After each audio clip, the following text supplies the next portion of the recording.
বিয়া করছি কাম করার লিগা? আমি ঘরে বয়া বয়া খামু, তুই কাম করবি? আমার যদি কামই করে খাইতে হয় তাহলে আমি তোমার কাছে থাকুক কেন? আমি একাই থাকতে পারি।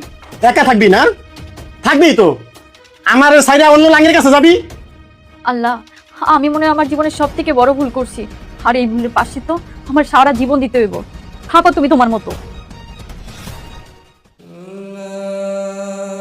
আসসালামু আলাইকুম স্যার। ওয়ালাইকুম আসসালাম। স্যার, আমার এই মোতালেব স্যার পাঠাইছে একটা কাজের লেগে। আচ্ছা, মোতালেব সাহেব পাঠিয়েছে আপনাকে? কাজ করেছেন কোথায় এর আগে? না স্যার, আমি নতুন। না না, এখানে নতুন লোক আমি রাখি না, নতুন লোকের এখন কাজ নেই। এমনিতেই অনেক বেশি হয়ে গেছে নতুন লোক আমার এখানে। আপনি প্লিজ যান বোন, আমার এখানে কাজ নাই। স্যার, আমি খুব বিপদে আছি স্যার, আমার একটা কাজের খুব প্রয়োজন। ছাড়েন, আপনি পাও ছাড়েন, উঠেন। আমার কিছু শর্ত আছে, আপনি মানতে পারবেন তো? জি স্যার, কোন?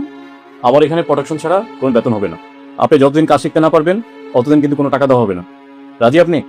ঠিক আছে স্যার। আর আশা করছি আপনার কাজের খুবই আগ্রহ, আপনি খুব অল্প সময় কাজ শিখতে পারবেন। আপনাকে 5 দিন টাইম দেওয়া হলো, 5 দিনের মধ্যে কাজ শিখা আপনি প্রোডাকশন দিবেন, পারবেন তো? জি স্যার, পারবো। যান তাহলে কালকের থেকে কাজে জয়েন করেন। আচ্ছা স্যার, আসসালামু আলাইকুম। ওয়ালাইকুম আসসালাম। স্যার, আমি লজ্জিত, তার কারণেই আমি তার কাছে ফিরে যেতে পারলাম না। আমি সুখের আশায় আমার সাজানো সংসার ভেঙে আমি চলে গিয়েছিলাম। উনি আমাকে খারাপ রাখে নাই স্যার, কিন্তু আমিই বুঝি নাই। আর যে কুলাঙ্গার আমায় নিয়ে গেছিল স্বপ্ন দেখিয়ে, সে ভালো নাই স্যার।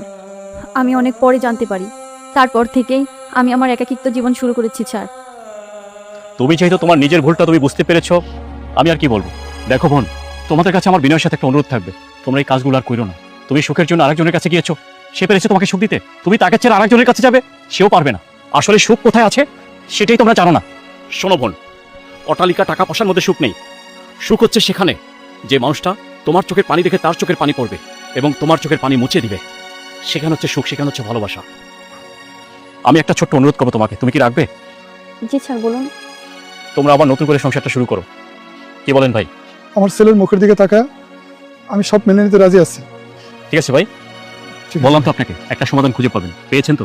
হ্যাঁ ভাই, খুশি হয়েছে অনেক। ঠিক আছে, ভালো থাকেন, আল্লাহ হাফিজ। আল্লাহ হাফিজ ভাই।